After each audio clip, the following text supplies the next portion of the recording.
All right, this is the last video in the series. This is net present value and internal rate of return, the core of investment analysis. So recently, and one of the triggers why I did this whole series is my mom is looking at annuities as part of her retirement package, right? So I didn't know much about them. I started doing some research. Now I don't have the service offering yet, so I haven't done the real numbers for her yet because the company hasn't provided them. But I did find some example offerings online, and these products are total shit, total dog shit, absolute trash. But the only way you'll be able to know that is if you calculate the net present value.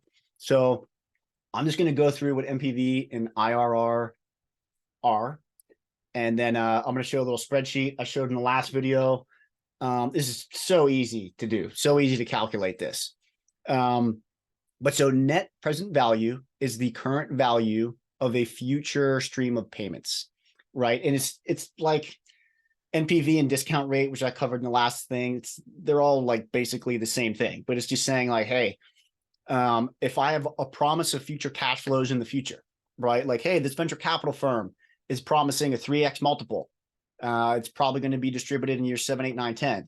Or this annuity, I pay 100K right now, and then 10 years from now, I get paid some amount of cash for the rest of my life, right? So those promises of future cash flows, you discount that based on three things, and it's subjective, right? So different people discount future cash flows differently. So like some people might discount it just based on inflation, right? That's an easy one. What I said in the last video is discount it based on opportunity cost. Okay, so I would discount it at about 7%.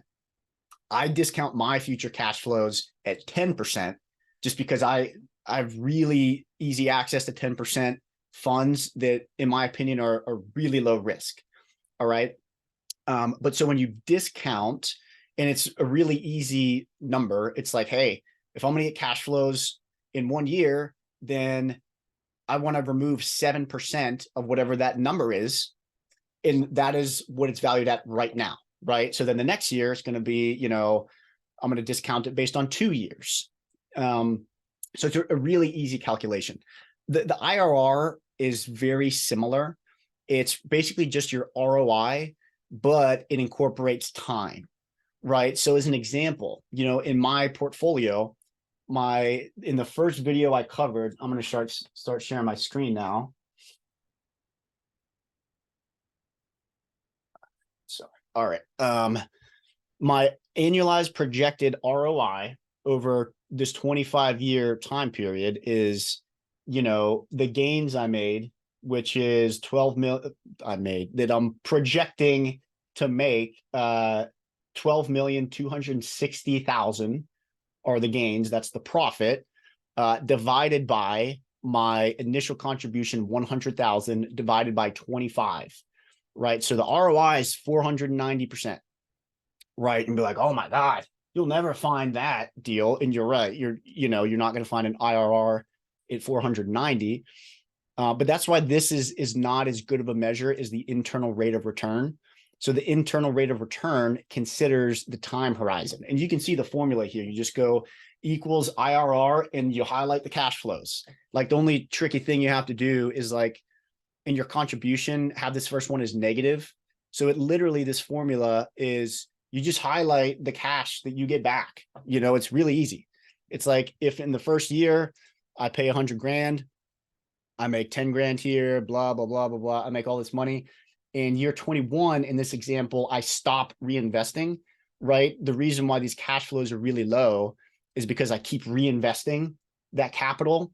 So in year 22, I make my first big distribution. I'm not reinvesting. So, 5.7 million, and then 2 million, and then 360K, and then another 3 million, right? So my big cash flows are at the end. So you can do this a lot of different ways. Like this is just one strategy. But anyways, that is how IRR works. IRR is not considering the discount rate. You'll see that's not a parameter here.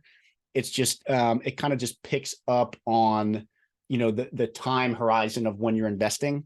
the net present value, you do have to estimate what the discount rate is going to be. So I use 7% in this scenario. All right. So that's kind of what, so those are the metrics you want to be using. All right. Don't be using IRR, or sorry, don't be using ROI or this other stuff. You want to be using IRR and NPV, because that the value here is not like 25%. I don't care about that. It would be if I'm evaluating multiple opportunities, I know which one's better based on the IRR and the net present value, right? So this is a relative comparison tool. It's like, as far as just looking at this, the only number I care about is this 12 million. I don't give a shit about any of this stuff over here, right? But if I was looking at like 5 different strategies, then that's what I'd want to look at IRR. Be like, okay, what's my best strategy here, right?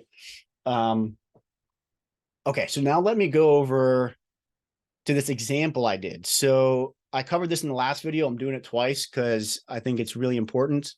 So here's a deal I actually did 6 months ago. We've seen this one a lot. It's the same. You'll see it looks very similar to this right here. This is the projected return of cash flow and principal back to me over the course of the next 6 years. So what I did here, like I said, this is only a 2x multiple. So you'd be like, oh, look at this VC thing. They're promising a 3x multiple, right? In each scenario, I invested 100K. I'm showing here the total amount of money you get back, right? So in this venture capital example, this is made up. This is like the 0.01% of venture capital funds actually offer a 3x multiple. So this is like idealistic scenario. I'm making twice as much money, right? Is the deal I did, just to prove a point. Same thing. I pulled an actual annuity offering and it is total dog shit. You're only making $2,000, but it's you pay $100,000 and then you get paid a certain amount of money every month for some time horizon. So there's all sorts of different variations of this. So this was just one example one. And then I made up an annuity scenario that is way better. That's anything on the market where, I just made it up so that you make twice as much as the business fund. So here's why this is important, guys, so here's your multiple, right? This real deal I did is a 2x multiple. This idealistic VC is a 3x. This totally fake annuity is a 3x. This is, what's that? This is 100 times better than what is actually on the market, this fake one. NPV, I'm discounting at 10%. Like I said, because I have access to super low risk, 10% funds. You can discount whatever you want. I wouldn't go lower than 7% if you're an individual investor. But check this out, right? My deal has by far the highest net present value when I'm comparing these things. The reason for that is because I'm getting cash back way earlier, right? And like you saw, you see why this is more valuable over here, right? Because when I get this distribution year 2, I'm putting that right in another deal, right into another deal. Whereas in year 2 with this venture capital firm, they still have my cash. I'm not getting anything back until probably the end of that cycle, right? And then this annuity, it sounds great, right? Let's just use the fake one. I don't even want to look at this because I'm going to punch someone in their face. Let's just use the fake one. If someone comes to you and you're like, hey man, if you pay $100,000 now, we'll pay you, what did I say here? It's totally unrealistic. We'll pay you $1,800 a month for the rest of your life. And we can increase this this age thing here. Yeah, up here is like age, by the way. Starting 10 years from now, we'll pay you this amount of money for the rest of your life. It sounds really good, right? But guess what? It has a negative net present value because all this time, you pay this cash, you give them this cash, they're going and investing it and doing all this stuff that you should be doing, right? And the reason why they can afford to pay you this capital is because they're screwing you over, right? They're totally screwing you over. They have the ability to invest this in smart things, right? Like this one, for the next 10 years, they're making money so they can afford then to give you these cash flows, right? So it's just like this insurance company is their whole business model is doing what I'm telling you you can do on your own, right? It's like you have the ability to go direct. Like they're going to go invest this in probably some public assets. So there's two things. One, what you have the ability to do is invest in better things than this insurance company has access to. Like the videos I told you before, right? Barriers to entry because of regulation, size of the funds, overhead, all that stuff. So you have access to better deals. You can make more money doing nothing over the course of this 10 years.